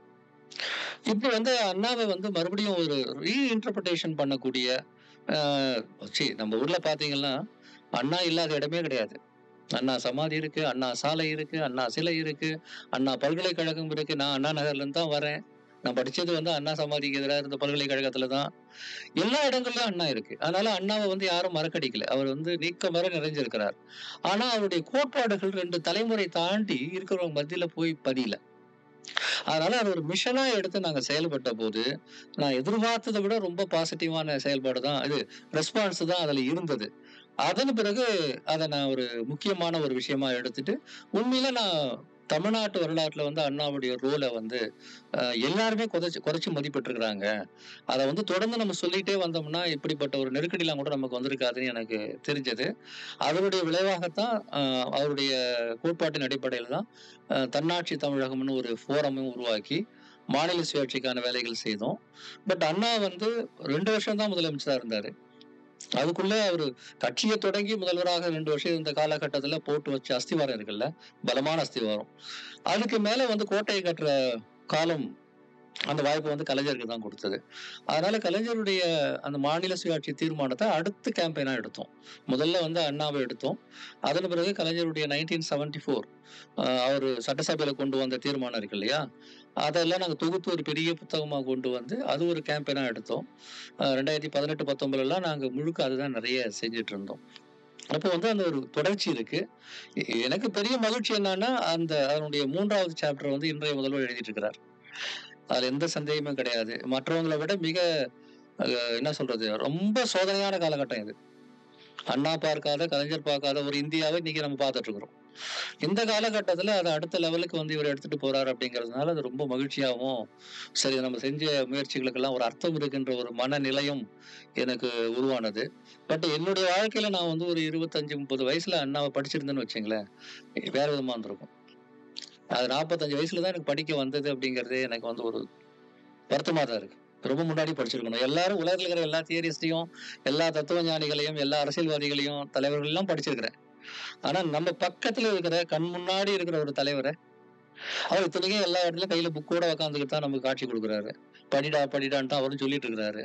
அவரத விட்டுட்டு எல்லாத்தையும் படிச்சிருக்கும் போல. சார், ஆனா இப்போ மாநில சுயாட்சி பத்தி நீங்க சொன்னீங்க. மாநில சுயாட்சி பத்தி இப்ப மீண்டும் எடுத்து பேசுவதற்கான காலகட்டம் வந்து அமைஞ்சிருக்கு. ரொம்பவே வலுவா எடுத்து பேசுவதற்கான நேரம் இது. எதனாலன்னு நீங்க பாக்குறீங்க சார்? எதனால இன்னைக்கு ரொம்ப ரிலேட்டபிளா, ரெலவெண்டா இருக்கு மாநில சுயாட்சி தீர்மானம்ன்றது? இந்தியாவை இன்னைக்கு ஆளக்கூடிய கட்சி பிஜேபினாலும் அதுக்கு பின்னாடி இருக்கிற தத்துவம் ஆர்எஸ்எஸ் உடைய தத்துவம். ஆர்எஸ்எஸ் வந்து இந்தியாவை வந்து பல மொழிகள் பேசக்கூடிய, அதாவது பல மொழி இனத்தவர்கள் வாழக்கூடிய ஒரு நாடாக அவங்க பார்க்கல. இந்த நாட்டை வந்து அவங்க ஒரு ஒற்றையான பிளாட்டான ஒரு நாடாகவும், இந்து மதம் அப்படிங்கிற ஒரே ஒரு ஐடென்டிட்டி மட்டும்தான் இங்க இருக்கிறதாவும் அவங்க பாக்குறாங்க. குறிப்பாக இந்த மொழிகள் மேல அவங்களுக்கு என்ன கடுப்புன்னா, அவங்களுக்கு மொழினா சமஸ்கிருதம் மட்டும்தான். சமஸ்கிருதத்தை நேரடியாக கொண்டு வந்து திணிக்க முடியாம இருக்கிறதுனால டூப்ளிகேட்டா ஹிந்தி வச்சிருக்கிறாங்க. அவ்வளவுதான். அவங்களுடைய வெளிப்படையாக சொல்றாங்க, சமஸ்கிருதம் இந்தியாவின் ஆட்சி மொழி ஆகிற வரையில போனா போட்ட ஹிந்தி கொஞ்ச நாள் இருக்கட்டும்னு அவங்க பேசிட்டு இருக்கிறாங்க. ஆனா அது இங்க நடக்கவும் போறதில்லை. அதனால அவங்க என்ன பாக்குறாங்கன்னா, தமிழோ அல்லது இந்தியாவில் இருக்கக்கூடிய மொழிகள், அந்த மொழி சார்ந்த தேசிய இனங்கள், நேஷனாலிட்டிஸ், தமிழ்நாடோ, கேரளாவோ, கர்நாடகாவோ, பஞ்சாபோ வந்து நேஷனாலிட்டின்னு தான் சொல்லுவாங்க. அந்த நேஷனாலிட்டிஸ் அவங்க ஏத்துக்க தயாரா இல்லை. அதனால அவங்க என்ன சொல்றாங்கன்னா, இந்தியாவை மொழிவாரி மாநிலங்களாக பிரித்தது தப்பு. இங்க மேல வந்து யாரும் வந்து ரொம்ப விருப்பப்பட்டுலாம் பிரிச்சு கொடுக்கல. போராட்டம் நடந்துதான் பிரிஞ்சது மொழிவாரி மாநிலங்களா. ஸோ வந்து அப்படி அது தப்பு. அதனால இந்தியாவை வந்து சிறு சிறு துண்டுகளாக வந்து நம்ம ஒரு மாவட்ட ஆட்சி மாதிரி மாத்தி, இப்போ நம்ம கவர்னர் ரவி இருக்கிறார்ல, இந்த மாதிரி ஏஜென்ட்டுகளை போட்டு ஆட்சி செய்யணும். மாநில அரசுன்னே ஒன்று இருக்கக்கூடாது, மாநில மொழின்னே ஒன்று இருக்கக்கூடாது, மாநில கட்சின்னே ஒன்று இருக்கக்கூடாதுங்கிறது அவங்க ரொம்ப நாள் ஆசை. அதை வட இந்தியாவில் ஓரளவுக்கு அவங்க இப்போ வந்து செஞ்சுட்டு தான் வராங்க. உங்களுக்கு இப்போ டக்குன்னு நான் கேட்டேன்னா, ராஜஸ்தானுடைய முதலமைச்சர் பேரோ இல்ல மத்திய பிரதேச முதலமைச்சர் பேரோ உங்களுக்கு தெரியுமா? தெரியாது சார். யாருமே தெரியாது. முதல் தடவை எம்எல்ஏ ஆமா, அவங்களுக்கு அந்த மாதிரி ஆட்கள் தான் வேணும். எந்த விதமான ஒரு ஆளுமையோ அல்லது வந்து ஒரு திறமையோ இல்லாத ஒரு பொம்மை வேணும். இன்னைக்கு டெல்லியோட முதலமைச்சர் யாருன்னா கூட கொஞ்சம் நேரம் யோசிப்பீங்க. இதுக்கு முன்னாடி இருந்தவர் எல்லாருக்கும் தெரியும், கேஜ்ரிவால். ஸோ அவங்களுக்கு இந்தியா முழுக்க ஒரே தலைவர் தான், ஒரே நாடு, ஒரே கவர்மெண்ட். ஸ்டேட் வேற, கவர்மெண்ட் வேற. அவங்கள பொறுத்தவரை ஒரே ஸ்டேட்டா நான் மாநிலத்தை சொல்லல, அரசு. இந்தியாங்கிற ஒரே ஸ்டேட், ஒரே கவர்மெண்ட், ஒரே சிஸ்டம், ஒரே மொழி, ஒரே மதம், ஜாதி மட்டும் நிறைய. அது மட்டும் ஒரே ஜாதின்னு என்னைக்கு வாயை திறந்து சொல்ல மாட்டாங்க.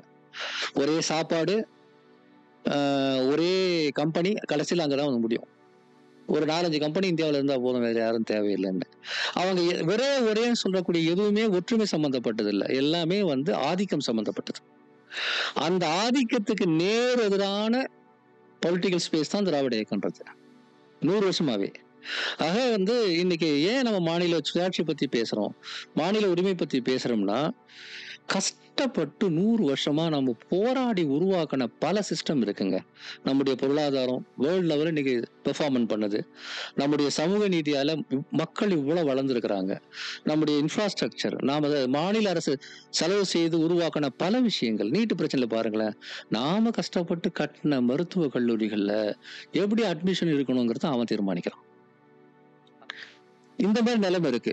அப்போ மாநிலத்தின் நலன்கிறது மக்களுடைய நலன் தானே. அது கல்வி, விவசாயம், வேலை வாய்ப்பு, தொழில்துறை, உள்கட்டமைப்பு, எதை ஒண்ணா எடுத்துங்க. மாநிலத்தின் நலன்கிறது மக்களின் நலன் தான். அப்போ இந்த நலன்களுக்கு நேர் எதிராக ஒன்றிய அரசு செயல்படும் போது நாம 10 விஷயத்துக்கு துண்டு துண்டா போராடலாம். ஒரு மொழி உரிமை போராட்டம், அதுக்கு ஒரு அமைப்பு. கல்வி உரிமை போராட்டம், அதுக்கு ஒரு அமைப்பு. பெண் உரிமை போராட்டம், அதுக்கு ஒரு அமைப்பு. விவசாய பிரச்சனைக்கு அது ஒரு அமைப்பு. நம்ம பிரிஞ்சு போராடலாம், தப்பு இல்லை. ஆனா இது எல்லாத்தையும் இணைச்சிங்கன்னா அதுக்கு பேர் தான் மாநில சுயாட்சி. தனித்தனியா போராடக்கூடிய அமைப்புகளை அல்லது முழக்கங்களை ஒன்றிணைத்து ஒரே இடத்துக்கு கொண்டு வந்தீங்கன்னா, இதைதான் இன்னைக்கு அண்ணா செய்தாரு, கலைஞர் செய்தாரு, இன்னைக்கு முதல்வர் ஸ்டாலினும் செய்யறாரு. அப்போ மாநில சுயாட்சிங்கிறது ஏதோ நிறைய பேர் நினைச்சுக்கிறாங்க இந்த சென்ட்ரல் ஸ்டேட் ப்ராப்ளம் போல இருக்கு. எப்படி டாக்ஸை பிரிச்சுக்கணுன்ற பிரச்சனை, ஐஏஎஸ் ஆபீசர் எப்படி போகணும்னு பேசிட்டு இருக்காங்க போல நினைக்கிறாங்க. இல்ல, நம்முடைய வாழ்க்கையின் அஸ்திவாரமே அந்த அதிகாரம் தான். அந்த அதிகாரத்தை நம்ம கையில வச்சிருக்க போறோமா இல்லையா அப்படிங்கறதான் கேள்வி. இப்போ தமிழ்நாட்டுல பெண்கள் போராடுறாங்க ஒரு குறிப்பிட்ட பிரச்சனைக்கு. தொடர்ச்சியா 100 வருஷமா போராடி இருக்கிறாங்க. அதனால என்ன ஆகுதுன்னா, அண்ணா சிஎம் ஆன உடனே அவர்கிட்ட எவ்வளவு விஷன் இருந்தது, எவ்வளவு மிஷன் இருந்தது. ஆனா சுயமரியாதை திருமண சட்டத்தை தான் முதல்ல அவர் கொண்டு வர்றார். ஏன்னா அதுக்கு முன்னாடி சுயமரியாதை திருமணம் செய்து கொள்ளக்கூடிய ஒரு பெண்ணுக்கு சட்ட அங்கீகாரம் இல்லை. அவங்க குழந்தைகள் சட்ட ரீதியான வாரிசுகளாவே ஏத்துக்க மாட்டேங்கிறாங்க. அப்ப அந்த பெண்களுக்கு மிகப்பெரிய சவால் இருக்கு. கல்யாணம் பண்ணிக்கிட்டாலும் அது கல்யாணம் பண்ணல அப்படின்னு சொல்ற நிலையில முதல் முறையா அதை ஒரு சட்டமாக்குறாரு. பிற்காலத்துல இன்னொரு சமயத்துல இந்த பெண்கள் போராட்டத்தின் விளைவாக நம்ம பெண்களுக்கு சொத்துரிமைன்னு சொல்லிட்டு ஒரு சட்டத்தை கொண்டு வரோம். இன்னைக்கு பெண்கள் வேலைக்கு போறதுக்கு வசதியா இருக்கணுன்றதுனால நீங்க பெண்களுக்கு இலவச பஸ் அப்படின்னு ஒண்ணு சொல்றீங்க. இதெல்லாம் செய்யறதுக்கான பவரும் பணமும் உங்ககிட்ட இருக்கணுமா இல்லையா? அதான் மாநில சுயாட்சி. எந்த ஒரு சமூக மாற்றத்தையும் செய்வதற்கான லீகல் சாவரன்டி, அதாவது சட்டம் இயற்றும் உரிமை, லெஜிஸ்லேட்டிவ் பவர், அப்புறம் எக்ஸிகியூட்டிவ் பவர், நிறைவேற்றும் உரிமை, நிறைவேற்றும் அதிகாரம். இந்த சட்டம் இயற்றும் அதிகாரத்தையும் நிறைவேற்றும் அதிகாரத்தையும் விட்டுட்டீங்கன்னா அப்புறம் என்னத்துக்கு ஆட்சி? இன்னைக்கு அதனாலதான் பாருங்க, இந்த கவர்னர் சட்டம் இயற்றும் அதிகாரத்தை தொடர்ந்து தடுத்துக்கிட்டே இருக்கிறார். நீ எவ்வளவு மசோதா போட்டாலும் நானு திருப்பி அனுப்புவேன், இல்ல அதை பண்ணுவேன். எங்க கை வைக்கிறார் அவர் ரொம்ப தெளிவா தெரியுது. மாநிலத்தின் கழுத்தை பிடிக்கணும்னா சட்டம் இயற்றும் அதிகாரத்தை மதிக்கூடாது. இன்னொரு பக்கம் பணம் கொடுக்க மாட்டேன், அதாவது எக்ஸிகியூட்டிவ் பவரை பிடுங்குவேன். அது ஒன்றிய அரசு ரொம்ப தெளிவா இருக்கு. உங்க லெஜிஸ்லேட்டிவ் பவரையும் மதிக்க மாட்டேன், உன்னோட எக்ஸிகியூட்டிவ் பவரையும் நான் மதிக்க மாட்டேன். அப்போ உன்னை நீ பெர்ஃபார்ம் பண்ணலாம், நிறைய டாக்ஸ் கொடுக்கலாம், தமிழ்நாட்டால இந்தியாவுக்கு எவ்வளவு வேணா பலன் கிடைக்கலாம். ஆனா என்னால உனக்கு எந்த பலனும் வந்துடக்கூடாது. நான் உன்னை பனிஷ் தான் பண்ணுவேன். உன்னுடைய பெர்ஃபார்மன்ஸுக்கு பதில் பனிஷ்மெண்ட், நாட் ரிவார்டு. அப்படிங்கிறது தான் டெல்லியோட நிலைமை. அப்போ நம்ம போராட வேண்டிய தேவை இருக்கிறது. அந்த போராட்டத்தை தமிழ்நாடு நடத்துது. தமிழ்நாடு நடத்துதுங்கிறது ஒட்டுமொத்த இந்தியாவுக்குமே தெரியுது. அதனால்தான் இந்த ஃபேர் டீலிமிட்டேஷன்ற முழக்கத்தோட இங்க ஒரு கூட்டம் நடத்தின போது எத்தனை பேரும் வந்தாங்க. ஓகே, நம்முடைய லீடர்ஷிப் அப்படிங்கிறத பார்க்க முடியுது. அதனாலதான் நான் எப்பவுமே சொல்லுவேன், இன்னைக்கு தமிழ்நாடு முதலமைச்சருடைய போராட்டங்கிறது ஒரு ஹிஸ்டாரிக் தான். அது இதுக்கு முன்னாடி இப்படி ஒரு சூழலும் நமக்கு பெருசா இல்லை. சூழல் இருந்த போது நிறைய போராட்டம் நடத்திருக்கிறோம். ஆனா இது ரொம்ப ரொம்ப டார்க் ஏஜ் மாதிரி இருக்குது எனக்கு. இந்த சூழல்ல அவருடைய போராட்டங்கள் ரொம்ப முக்கியம். மாநில சுயாட்சிங்கிறது அவ்வளவு இம்பார்ட்டன்டான ஒரு விஷயம் அப்படின்னு தான் என்னுடைய கருத்து. இதுல என்ன ரொம்ப ஹிப்போகிரிட்டிக்கா இருக்குன்னா, இன்றைய பிரதமரா இருக்கக்கூடிய நரேந்திர மோடி அவர்கள் குஜராத்துடைய முதல்வராய் இருந்தப்போ மன்மோகன் சிங் அவர்களை எதிர்த்து சுயாட்சி கேட்டு பேசின காலங்கள்லாம் இருக்கிறப்போ, இப்ப பிரதமரா இருக்கக்கூடியப்போ அவருடைய ஹிப்போகிரசி இங்க டெல்லி இஸ் நாட் நரேந்திர மோடிங்க. டெல்லிங்கிறது இந்தியாவுல நார்த் அண்ட் வெஸ்டர்ன் இந்தியா, வட மாநிலங்கள் மேற்கு மாநிலங்களில் உள்ள அந்த சாவர்னா என்று சொல்லக்கூடிய அந்த ஆதிக்க ஜாதிகளுடைய பவர் சென்டர். அங்க யாரு போய் உக்காந்தாலும் அந்த பவர் சென்டர் தான் வேலை செய்வாங்க. அதுதான் நம்ம பார்க்க. காலகாலமா இந்த போராட்டத்தை தான் நம்ம நீதி கட்சி காலத்துல இருந்து பெரியார், அண்ணா, கலைஞர் அப்படின்னு நம்ம போராடிட்டே இருக்கிறோம். அந்த பவர் சென்டரை உண்மையிலே தமிழ்நாட்டு அரசியல்ங்கிறது பேசிக்கா என்ன, 20ஆம் நூற்றாண்டு முழுக்க நம்முடைய அரசியல் அப்படிங்கிறது டெல்லி நாக்பூர் ஆக்சிஸுக்கு எதிரான அரசியல் தான். வேற ஒண்ணுமே கிடையாது. எந்த கட்சிங்கிறதுலாம் முக்கியம் இல்லை, சித்தாந்தம். அதுக்கு எதிராக தான் நம்ம செய்துட்டு இருக்கோம். இப்போ நிறைய செய்யறோம், அவ்வளவுதான் விஷயம். சார் இப்போ மொழியா இருக்கட்டும் இல்ல நம்ம அடையாளமா இருக்கட்டும், இந்த மொழி மேல இருக்கிற பற்று இல்ல அந்த மொழி பெருமை இத வந்து பேசக்கூடிய அந்த இடம்ன்றது கொஞ்சம் சிக்கலானதா நீங்க பாக்குறீங்களா? ஏன்னா அதுல வந்து ஒரு ரொம்பவே ஒரு மெல்லிய கோடு தானே இருக்கு. மொழிய வந்து ஒரு ரொம்ப அஜிடேட்டிவா வெறியா அத பாக்குறதா இருக்கட்டும், கையாளுறதா இருக்கட்டும், இல்ல அத வந்து ஒரு பெருமையா தன்னுடைய அடையாளமா கையாளுறதா இருக்கட்டும். ஏன்னா இன்னைக்கு டிஜிட்டல் ஏஜ்ல ஒரு ட்வீட்டோ இல்ல ஒரு ரீலோ எல்லாமே ட்ரெண்ட் ஆகுறப்போ இளைஞர்களை வந்து ஈஸியா இன்ஃப்ளூயன்ஸ் பண்ண முடிய கேப்பபிலிட்டி வந்து அந்த இன்ஸ்டிடியூஷன்ஸ் வந்து எல்லாருக்குமே ஓப்பனா இருக்கு. இடதுசாரி வலதுசாரின்றதை தாண்டி எல்லாருக்குமே அது ஓப்பனா இருக்கிறப்போ அவங்களை ஈஸியா ட்ரிகர் பண்ணவோ ஆக்சஸ் பண்ணவோ முடிகிற சூழல் இன்னைக்கு இருக்குது. ஸோ அந்த வித்தியாசத்தை நீங்க எப்படி பாக்குறீங்க? ஒரு மொழி மேல இருக்கிற பற்று, ஒரு மொழி மேல இருக்கிற அந்த ஒரு வெறி, அதனால செய்யக்கூடிய செயல்கள். ஸோ இதை நீங்க ரொம்ப சுலபம் தாங்க. என்னுடைய மொழி வளரணுன்றதுக்காக நான் வைத்து கொண்டிருக்கக்கூடிய உணர்வுக்கு பேரு மொழி பற்று. என் மொழியத்தான் நீ வந்து ஏத்துக்கணும் அப்படின்னு சொல்றது மொழி வெறி, வேற ஒண்ணுமே கிடையாது. இப்போ வந்து இந்தி மொழி வளரணும் அப்படின்னு உத்தரப்பிரதேசில் ஒருத்தர் நினைச்சாருன்னா அது மொழி பற்று. இந்தியா முழுக்க இந்தி தான் ஆட்சி மொழியா இருக்கணும்னு நினைச்சா அது மொழி வெறி. தமிழ்நாட்டுல நம்ம தமிழ்நாட்டுக்கு வெளியே தமிழ் ஆட்சி மொழியாக்கணும்லாம் இன்னும் கேட்கலையா? அப்ப நம்ம கிட்ட வந்து எந்த மொழி வெறியும் கிடையாது. தமிழ்நாட்டுக்குள்ளவே பார்டர் ஏரியாவில் வந்து ஆந்திரா, கர்நாடகா, கேரளா ஏரியாவில், பார்டர் ஏரியாவில் சொல்றேன், அங்க வந்து அந்தந்த மொழிகளுக்கெல்லாம் நம்ம ஸ்கூல் கட்டி கொடுத்துருக்கோம். சிறுபான்மை மொழிகளுக்கு முக்கியத்துவம் கொடுத்துருக்குறோம். இன்னும் எவ்வளவு முக்கியத்துவம் கேட்டாலும் கொடுக்கறதுக்கு தான் நாம எப்பவுமே தயாரா இருக்கிறோம். அப்ப நாம வந்து பொலிட்டிக்கலாவும் சரி, சோசியலாவும் சரி, நம்முடைய மொழியை வேணா நம்ம விட்டு கொடுத்துருக்கிற மொழியை இன்னொருத்தர் மேல அதை திணிச்சதே கிடையாது. ஆனா இந்தி விஷயத்துல என்னன்னா, அவங்களுக்கு வந்து ஒரு பெரிய ஒரு கேள்வி இருக்குங்க வட இந்தியாவில். நான் தொடர்ந்து டெல்லிக்கு போறதுனால நான் கேட்பேன், அது எப்படி இந்தியாவில் இருந்துட்டு உங்களுக்கு ஹிந்தி தெரியாம இருக்குன்ற கேள்வி அவனுக்கு இருந்துகிட்டே இருக்கு. அவனுக்கு இந்தியாங்கிறதையே ஒரு யூனியன் தான், இது ஒரு ஃபெடரல் சூழல் தான், இங்க அப்படி ஒரு மொழின்னு ஒண்ணு கிடையாதுங்கிறது புரியல. மாஸ்டர்ஸ் படிக்கிற பசங்களுக்கு, அதுவும் பொலிட்டிக்கல் சயின்ஸ்ல மாஸ்டர்ஸ் படிக்கிற பசங்களே ஹிந்தி நேஷனல் லாங்குவேஜ்னு இன்னும் நம்பிக்கிட்டு இருக்காங்க. நம்புறாங்க. நேஷனல் லாங்குவேஜ் நம்பதை விட இன்னும் ஒரு படி மேல போய் இந்தியானா இந்தி தானே, ஜெர்மன்னா ஜெர்மனி, ரஷ்யானா ரஷ்யன், பிரான்ஸ்னா பிரெஞ்சு, அப்ப இந்தியானா இந்தி தானே அப்படின்னு ஒரு சிம்பிள் லாஜிக்கலா யோசிக்கிறாங்க. இந்தியாங்கிறதே வந்து ஒரு துணை கண்டம்னு நம்ம தலைவர்கள்லாம் மறுபடியும் பேசுவாங்க. இதுவே ஒரு ஃபெடரல் சிஸ்டம், இதுக்குள்ள வந்து ஒரு மொழி கிடையாதுங்கிறது அவங்க சைக்காலஜிலே இல்ல, அவங்க சப்ஜெக்ட்லேயே இல்ல, அது சாய்ஸ்ல விட்டாங்க. அதனால அவங்களால வந்து மற்ற மொழிகளை பத்தி யோசிக்க கூட முடியல. இப்போதான் முதல் முறையா நம்ம எல்லாரும் போராடுறதுனால டெல்லியில இருக்கக்கூடிய மீடியாவுக்கு இந்தியாவில் மற்ற மொழிலாம் இருக்கு போல இருக்கு அப்படிங்கிற எண்ணமே எனக்கு தெரிஞ்சு கடந்த 10 வருஷமா தான் வந்தது. நான் இத்தனைக்கும் நான் டெல்லி மீடியால வேலை செஞ்சால சொல்றேன். அவங்களுக்கு வந்து இப்படி ஒரு விஷயமே அவங்களுக்கு தெரியாது, அவங்களுடைய எண்ணத்திலேயே அது இல்லை. ரீஜனல் லாங்குவேஜஸ் சொல்லுவாங்க. ஒரு முறை அப்படிதான் ஒரு டெல்லி மீடியாக்கார் வாங்கி கட்டிக்கிட்டார். டெல்லியில தான் நான் பேசிட்டு இருந்தேன். ஸோ நேஷனல் லாங்குவேஜ், ரீஜனல் லாங்குவேஜஸ்னு பேசிட்டு இருந்தாங்க. என்கிட்ட சொன்னாலே, so regional languages like Tamil அப்படின்னாரு. நான் கேட்டாரு, தமிழ் ரீஜனல் லாங்குவேஜ் உனக்கு யார் சொன்னதுன்னு கேட்டேன். ஏன் அப்படின்னு அவர் கேட்டாரு. தமிழ் இந்தியாவில் ஒரு ஸ்டேட்ல ஆட்சி மொழியா இருக்கு, இலங்கையில அது ஒரு துணை, அதாவது 2 ஆட்சி மொழிகள்ல ஒண்ணு, சிங்கப்பூர்ல 4 தேசிய மொழிகள்ல ஒண்ணு, மலேசியாவில் ஒரு ரெகக்னைஸ் லாங்குவேஜ், 4 நாட்டுல வந்து நாங்க ஏதோ ரெகக்னைஸ்ல இருக்கிறோம். எங்க மொழி ஏற்கனவே இன்டர்நேஷனல் மொழி, நீ எப்படி என் மொழியை வந்து ரீஜனல் லாங்குவேஜ்னு சொல்றேன்னா அவனால அதை புரிஞ்சுக்க முடியல.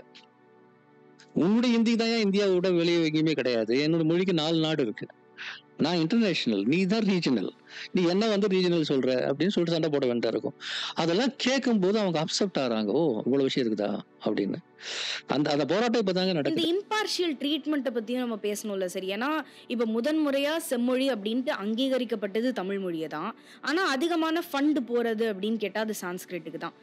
தமிழை தாண்டி பிற எந்த மொழிகளுக்குமே கொடுக்குற ஃபண்டை விட இன்டு 2x வந்து சான்ஸ்கிரிட்டுக்கு ஒன்றிய அரசு கொடுக்கறது ஒரு இம்பார்ஷியல் ட்ரீட்மெண்ட் தானே. பசுமாட்டுக்கு வந்து கீதையை ஓதுறதுக்கு ஒரு முக்கியமான வேலை இருக்கு, அதுக்கு பணம் தேவைப்படுதா இல்லையா? ராஜஸ்தான்ல பசுமாடுகளுக்கு வந்து மந்திரத்தை ஓதணும், அதுக்கு ஒரு 500-600 பேருக்கு வேலை கொடுத்துருக்குறாங்க. இந்த மாதிரி மிக முக்கியமான வேலைகள்லாம் பணம் எங்க போறது? அதனாலதான் சான்ஸ்கிரிட்டுக்கு ஒதுக்குறாங்க. கேவலமான விஷயம் என்னன்னா, சான்ஸ்கிரிட்டுக்கு என்ன கேட்பாங்க, சான்ஸ்கிரிட்டுக்கு 600 கோடி ரூபாய் ஒதுக்கி இருக்காங்க, என்ன சொல்றீங்க? 600 இல்லப்பா, 1000 கோடி கூட ஒதுக்கு, எல்லா லாங்குவேஜுக்கும் அதே 1000 கோடி ஒதுக்கு, அவ்வளவுதான் நான் சொல்றேன். நீ உன்னுடைய மொழிக்கு என்ன செய்யறியோ அது எல்லா மொழிக்கும் நீ செய். மற்ற மொழிகளுக்கு செய்ய மாட்டேங்கிறது என்னன்னா திமிரு, ஆணவம். நான் சான்ஸ்கிரிட்டுக்கு தான் ஒதுக்குவேன். சான்ஸ்கிரிட்டுக்கு ஒதுக்குறதுங்கிறது என்ன? சமூகத்துல ஒரு குறிப்பிட்ட பிரிவினர்ல இருந்து வரக்கூடிய அந்த பண்டிட்களுக்கு நல்லா வசதி பண்ணி கொடுக்கறதுன்னு தான் அர்த்தம். அவரை வசதி பண்ணி கொடுக்கறதுனால தான் அதுல வரக்கூடிய பணத்தை வச்சு நான் கேட்கிறேன், வட இந்தியாவுல சான்ஸ்கிரிட் தேர்ட் லாங்குவேஜா எல்லாரும் படிக்கிறாங்க. இந்திய அரசு சான்ஸ்கிரிட்டுக்கு இவ்வளவு பணம் ஒதுக்குது. சரி, எத்தனை வெப்சைட் நீ சான்ஸ்கிரிட்ல வச்சிருக்க? சான்ஸ்கிரிட் முதல்ல பேச்சு மொழியே கிடையாது. சான்ஸ்கிரிட்ல எத்தனை நியூஸ் பேப்பர் நடத்துற? சான்ஸ்கிரிட்ல எவ்வளவு புக் பப்ளிஷ் பண்ணிருக்கீங்க? சான்ஸ்கிரிட் வாதிகள் எத்தனை பேர் சோசியல் மீடியாவில் சான்ஸ்கிரிட்ல டிபேட் பண்றீங்க? எந்த இடத்துல சான்ஸ்கிரிட்டுக்கு ஆதரவா பேசுறவங்க எல்லாம் சான்ஸ்கிரிட்ல எழுதுறாங்க? முழுக்க முழுக்க முழுக்க ஒரு சுரண்டல். அது மொழியின் பேரால் நடக்கிற சுரண்டல்ன்றா அதுதான். அந்த மொழியை ஆராய்ச்சி பண்றது செலவு பண்ணுங்க, யாரும் வேணாம்லாம் சொல்லல. அது ஒரு முக்கியமான மொழி, அதுக்கு ஆராய்ச்சி பண்ணுங்க, அதெல்லாம் யாரும் சொல்லல. ஆனா மற்ற மொழிகளுக்கு எதுவுமே கொடுக்கறது இல்ல. இந்த பாரபட்சம் அப்படிங்கிறது இந்த ஆல் இண்டியா பாலிடிக்ஸ்ல குறிப்பா RSS BJP பொறுத்த வரையில அது அவங்களுடைய ரத்தத்திலே கலந்து இருக்கக்கூடிய பாரபட்சம். அது தனியா ஸ்பெஷலாலாம் வரணும்னு அவசியமே கிடையாது. அவர்களால் சமஸ்கிருதத்தை தவிர வேற எந்த மொழியுமே சமமாக பார்க்கக்கூடிய மனப்பான்மை இல்லாதவர்கள். அதுக்கு எதிராக தான் நாம போராடிட்டு இருக்கோம். இப்ப தமிழ் நேஷனலிஸ்ட் இந்த மொழி பற்றி இதை பத்தி எல்லாம் பேசுறப்போ அவங்க வைக்கிற ஒரு அபத்தமான ஒரு பெரும்பான்மையோர் வைக்கிற ஒரு அபத்தமான குற்றச்சாட்டு என்னன்னா, ஒரு ரூமர்னு கூட சொல்லலாம், கலைஞருக்கு மொழி மேல இருக்கிற பற்றையும் இல்ல கலைஞர் தமிழரே இல்லை அப்படின்ற மாதிரியான வதந்திகளையும் பரப்புறது. ஸோ இந்த மிஸ்இன்ஃபர்மேஷன் பரப்புற ஏஜென்ட்ஸா அவங்க இருக்காங்க. அண்ட் அவங்க இளைய தலைமுறையை எளிதா சென்றடையும் ஒரு அபாயம் ஏற்படுதுன்னு நீங்க பாக்குறீங்களா? இந்த நரேஷனை நீங்க எப்படி பாக்குறீங்க? நான் நேரடியாக களத்தில் பார்த்ததுதான் சொல்றேன். இந்த பொய் பிரச்சாரங்களுக்கெல்லாம் ஒரு சின்ன அளவுல இம்பாக்ட் இருக்கு. அது தேர்தலில் உடனடியாக பிரதிபலிக்குமா இல்லையாங்கிறதுக்கு அப்பாற்பட்டு இன்னைக்குமே கன்சிஸ்டண்டா தொடர்ச்சியா இடைவிடாம ஒன்றிய அரசின் ஆதரவோடு நடத்தக்கூடிய இந்த பொய் பிரச்சாரங்களுக்கு ஒரு சின்ன இம்பாக்ட் இருக்கும். ஆனா பெருவாரியான மக்கள் கலைஞரையும் அப்படி பார்க்கல, அல்லது திராவிட இயக்கத்தையும் அப்படி பார்க்கல. ஒரு சைக்காலஜி இருக்குல்ல, நான் தொடர்ந்து பொய்ய சொல்லிட்டே இருந்தேன்னா அது ஒரு நாள் அதை கேட்குற 10ல் 2 பேருக்காவது அது உண்மைன்னு போய் சேரும்னு. இது மொழி மட்டும் எடுத்துக்காம இப்ப அவர் தமிழரே இல்லைன்னு சொல்றதா இருக்கட்டும், இல்ல அவருடைய சாதிய பத்திய கேலிகளோ இல்ல கேள்விகளோ எழுப்புறதா இருக்கட்டும், அடிப்படையில அதுதாங்க வன்மமே. ஆதிக்க ஜாதியில இருந்து அவர் வரல, ஒரு பெரிய பெரும்பான்மை ஜாதியில இருந்தும் அவர் வரல. மிகவும் பின்தங்கிய ஒடுக்கப்பட்ட ஒரு சமூகத்திலிருந்து இவ்வளவு பெரிய தலைவராக வளர்ந்திருக்கிறார் அப்படிங்கறத பொறுத்து கொள்ள முடியாதவர்கள் நிறைய பேர் இருக்கிறாங்க. அவர்களுக்கு இந்த மாதிரியான விஷயங்களை கிளப்பி விடுறதுல ஒரு பெரிய நோக்கம் இருக்கிறது. அதை எப்படியாவது அப்படி செய்யணும்னு. ஆனா உண்மை என்னன்னா, சாதாரணமான மக்கள் மத்தியில கலைஞர் தமிழ் ரெண்டத்தையும் பிரிச்சே பார்க்க முடியாது. சாதாரண மக்கள் அப்படிதான் பாக்குறாங்க. ஏன்னா அவ்வளவு வேலை செய்திருக்கிறாங்க. நம்ம பார்க்கக்கூடிய எல்லா இடங்கள்லயும் அது இருக்கு. நீங்க ஒரு பஸ்ல போனீங்கன்னா திருக்குறள் எழுதி வச்சிருக்கிறாங்கல்ல, அது ஒரு அரசியல் செயல்பாடு, அரசின் செயல்பாடு. தமிழ்நாட்டுல இவ்வளவு இடங்கள்ல தமிழ் மொழிக்கான செயல்பாடுகளை அவர் செஞ்சதை யாராலும் மறக்க முடியாது. செம்மொழியாக இருக்கட்டும், வள்ளுவர் கோட்டமாக இருக்கட்டும், கண்ணகி கோட்டமாக இருக்கட்டும், கன்னியாகுமரியில திருவள்ளுவர் சிலையாக இருக்கட்டும், தமிழ் அப்படின்னு சொல்லும் போது 20ஆம் நூற்றாண்டுல ஒரு அரசியல் தலைவரையும் தமிழையும் பிரிக்க முடியாதுன்னா அண்ணா கலைஞர் போன்றவர்களையும் தமிழையும் பிரிக்கவே முடியாது. இது எல்லாருக்கும் தெரியும். இந்த சின்ன கும்பலால இது மறைஞ்சிட போறது இல்லை. ஆனாலும் அதுக்கு இம்பாக்ட் இருக்குதான்னா ஓரளவுக்கு இருக்கு. அதை நாம் கட்டாயமாக முறியடிச்சுக்கிட்டே தான் இருக்கணும். அப்படி சொல்பவர்களுக்கு பின்னாடி என்ன ஆர்கியூமெண்ட் இருக்கு, என்ன உண்மை இருக்குங்கிறத நம்ம எக்ஸ்போஸ் பண்ணிட்டு தான் இருக்கணும். சார், இப்போ இந்த பொய் பிரச்சாரங்கள் பத்தி பேசியிருந்த இதே விதத்துல என்ன கேட்கணும்னா, நீங்க ஒரு என்தூசியஸ்டா இன்னைக்கு டெக்னாலஜில நீங்க இருக்கீங்க சார். ஸோ இந்த மிஸ்இன்ஃபர்மேஷன்ஸை டீபங்க் பண்ணவோ இல்ல அதை டேக்கிள் பண்ணவோ டெக்னாலஜியால முடியுமா? அதுல அதுக்கான என்ன ஸ்கோப் இருக்குன்னு நீங்க நினைக்கிறீங்க? அதாவது இந்த மிஸ்இன்ஃபர்மேஷன் எப்படி உருவாக்கப்படுது, எங்கிருந்து அது கிளம்புது, எப்படி பரவுதுங்கிற விஷயங்கள் எல்லாம் நம்ம நிச்சயமா ட்ராக் பண்ண முடியும். அதுக்கு நம்ம பதில் கொடுக்கணும், பதில் கொடுக்க வேண்டிய தேவை இருக்குன்னு தான் நான் நினைக்கிறேன். ஆனா இதுக்கு டெக்னாலஜி மட்டுமே சொல்யூஷன் கிடையாது. டெக்னாலஜிங்கிறது நமக்கு புரிஞ்சுக்கிறதுக்கும் அதை மேனேஜ் பண்றதுக்கும் உதவும். நாம் செய்ய வேண்டிய மிக முக்கியமான பணியாக நான் என்ன பார்க்குறேன்னா, அவர்கள் தமிழுக்கு என்ன செய்தாங்க அப்படிங்கிறது இன்றைய தலைமுறைக்கு சொல்லணும். பெரிய பிரச்சனை என்னன்னா, அவளை செஞ்சாங்கன்னு எனக்கு தெரியும், என் மகனுக்கும் என் மகளுக்கும் தெரியுமா? அதை எப்படி கொண்டு போய் சேர்க்கலாம்னு நீங்க நினைக்கிறீங்க சார்? அதுக்கு சோஷியல் மீடியாவை யூஸ். இப்போ ஐரோப்பிய நாடுகள்ல, மற்ற ஆசிய நாடுகள்ல கலாச்சாரத்தை எப்படி மறுபடியும் கொண்டு போறாங்கன்னா மாடர்னைஸ் பண்ணி தான் கொண்டு போறாங்க. அந்த மாடர்னைசேஷனை கொண்டு போகும்போதே இதுக்கு முன்னோடிகள் யாருங்கிறது நீங்க சொல்ல முடியும். இளைஞர்களை பத்தி தயவு செய்து குறைவா நினைக்க வேண்டாம். அதுல வந்து கொஞ்சம் பேர் வந்து நெகட்டிவா இருந்தாலும், மத்தவங்க எல்லாம் நிறைய ரெஃபரன்ஸ் இருக்கு அவங்களுக்கு ஒரு விஷயத்த வந்து தெரிஞ்சுக்கிறதுக்கு. அப்படியே சொன்னா அதெல்லாம் அப்படியே நம்பிட்டுலாம் போயிட மாட்டாங்க. அப்ப சோஷியல் மீடியா கேம்பெயின்ல வந்து தமிழை நவீனப்படுத்துறங்கிற ஒரு விஷயம், தமிழ் மூலமாக வந்து நமக்கு என்னெல்லாம் பாசிட்டிவான விஷயம் கிடைக்குன்ற விஷயத்த உருவாக்குனதுல கலைஞருக்கு என்ன பங்கு இருக்குங்கிறத நம்ம இன்னும் நிறையவே நாம சொல்ல முடியும். நான் ஒரே ஒரு உதாரணம் சொல்றேங்க. 70ஸ்ல கலைஞர் சிஎம்மா இருக்கும்போது தமிழ்நாடு பாடநூல் நிறுவனம், அதாவது அந்த நிறுவனத்தையே அவர் தான் உருவாக்குறாரு. அந்த நிறுவனத்துல இருந்து ஒரு 600 புத்தகங்கள் டெக்ஸ்ட் புக்ஸ் வந்து வெளியிடப்பட்டது. அந்த 600 டெக்ஸ்ட் புக்ஸ் வந்து தமிழ்ல டிரான்ஸ்லேட் பண்ணி 70ஸ்ல உலகம் முழுக்க அப்ப ஹாட்டா எது இருந்ததோ அதை டிரான்ஸ்லேட் பண்ணியிருக்கிறாங்க. அந்த டெக்ஸ்ட் புக்கால் உருவாக்கப்பட்டவர்கள் தான் 80ஸ்ல வந்து தொழில்நுட்ப துறைகள்ல போனவங்க. அவங்க தான் முதல் முறையா அமெரிக்காவுக்கு போனவங்க.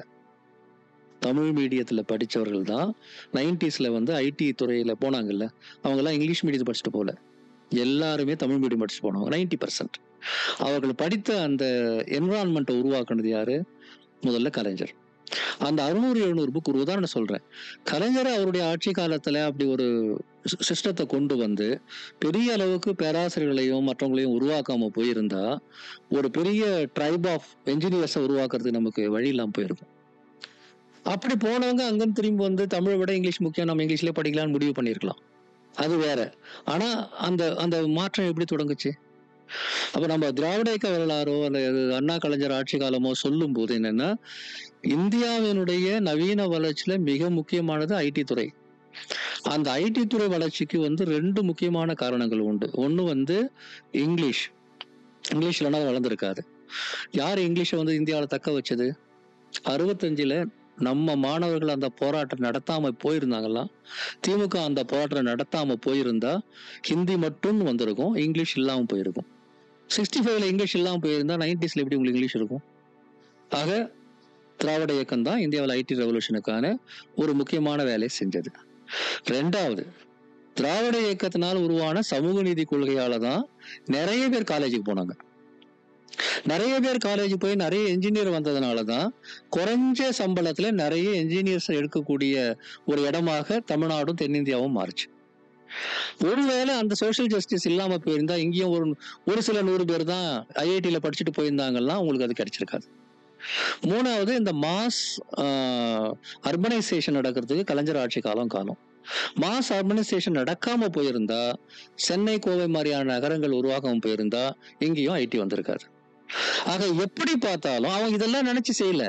90s ஆரம்பத்துல மைக்ரோசாஃப்ட் தமிழ்நாட்டுல வந்து இல்ல வந்து ஆளுக்கு இங்க வந்து வேலைக்கு ஆள் எடுப்பான்லாம் அவங்களுக்கு தெரியாது. எதை சரியா செஞ்சா அது பலன் கிடைக்குமோ அதைத்தான் வந்து அண்ணாவும் கலைஞரும் செஞ்சாங்க. இந்த விஷயத்த நீங்க பேசுனீங்கன்னா மக்களுக்கு புரியும். யார் போட்ட விதையில நீங்க எழுந்து நிக்கிறோம் அப்படிங்கறத நம்ம சொல்லணும். எனவே மொழி பிரச்சனை அல்லது மொழி உணர்வுங்கிறது தனியே நடக்கலங்க. இது எல்லாத்தையும் சமூக நீதி, மொழி, மாநில உரிமை இது எல்லாமே சேர்த்து வந்து ஒரு மேட்ரிக்ஸ் தான். எல்லாமே சேர்ந்த ஒரு ஒன்னா சேர்த்து சொல்லும் போதுதான் இது இருக்கணும்னா இது இருக்கணும், இது இருக்கணும்னா அது இருக்கும். அப்படி வரும். சுருக்கமா சொல்லணும்னா நம்மளுக்கு எதிர்வினை ஆற்றும் நபர்களுக்கு வந்து பொய்யா ஒரு பிரச்சாரமே பண்ணணும். ஆனா நமக்கு சிறிய ஒரு நினைவூட்டல் போதும். நம்மளுடைய அடுத்த ஆமா, அதேதான் நீங்க சொல்றது கரெக்ட். சின்ன நினைவூட்டல் தான். அதனால தான்பா இது நடந்தது அப்படின்னு சொன்னாவே போதும். இப்ப நீங்க பாருங்க, சென்னையில அண்ணா நூற்றாண்டு நூலகம் அந்த மாதிரி வந்து இந்தியாவில் எத்தனை இடத்துல இருக்கு? அந்த மாதிரி ஒரு நூலகத்தை இங்க எத்தனை இடங்கள்ல பார்க்க முடியும்? அமேசிங்.